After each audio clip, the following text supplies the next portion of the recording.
Following Jesus Christ is the wonderful journey into everlasting life. But not very many people follow Jesus with us. In fact, when Jesus calls us to be disciples, he often calls us away from our earthly father, away from our earthly mother, away from our children, away from grandparents and other people in our family. For many of us, he is like a dividing sword. And when that happens, we have to choose to go the way of truth, even if no one else goes with us. I want to read to you what happened when Jesus called his early disciples. This is found in Matthew chapter 4. And Jesus, walking by the Sea of Galilee, saw two brothers, Simon called Peter, and Andrew his brother, casting a net into the sea, for they were fishermen. Then he said to them, "Follow me, and I will make you fishers of men." They immediately left their nets and followed him. Going on from there, he saw two other brothers, James the son of Zebedee, and John his brother, in the boat with Zebedee their father, mending their nets. He called them, and immediately they left the boat and their father and followed him. I just wonder how their father interpreted that. Did he interpret that as his two sons who were going to take over the business and help him now just left and walked out? They were no longer going to help him support the family? Or did he also understand that this guy that his two sons were going to follow was truly the Son of God? I'm not totally sure.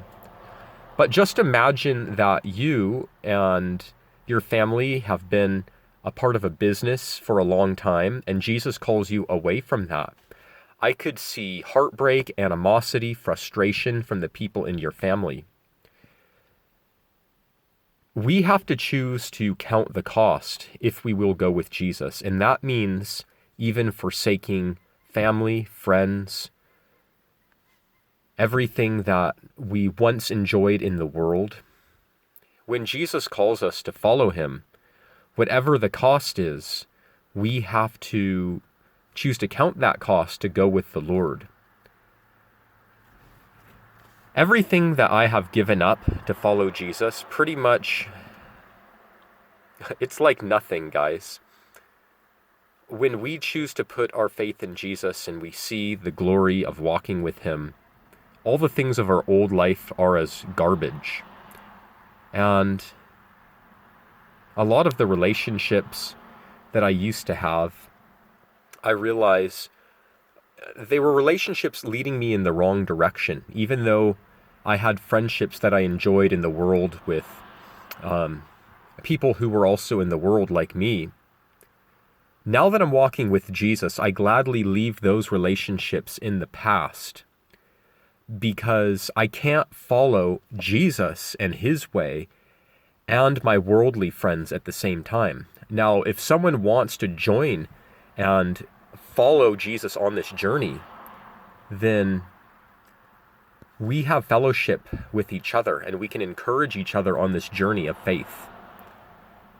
But for the most part, when we choose to put our faith in the Lord and become a disciple and walk the path of faith, you lose friends over it. Family doesn't enjoy being around you anymore. You just don't relate with the world the way you used to because you have a newfound joy in the kingdom of heaven. All your joy is in the kingdom of God. It's with Jesus Christ. You don't take pleasure in worldly things that are sinful anymore. Have you counted the cost to follow Jesus? Are you ready to leave all, that is, anything Jesus calls you to give up, to be his disciple? It's like how Jesus said, "Where your treasure is, there your heart will be also." So where is your treasure? Is your treasure in hoarding all the things of this world, making sure that you hold tightly to all your worldly friends, all your worldly possessions, how your life is now?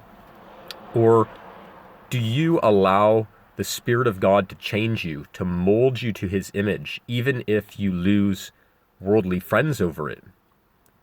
Is your heart really in the kingdom of God, or is your heart in the kingdom of the world that's coming to an end? Each of us have to count the cost. May the grace of Jesus be with you.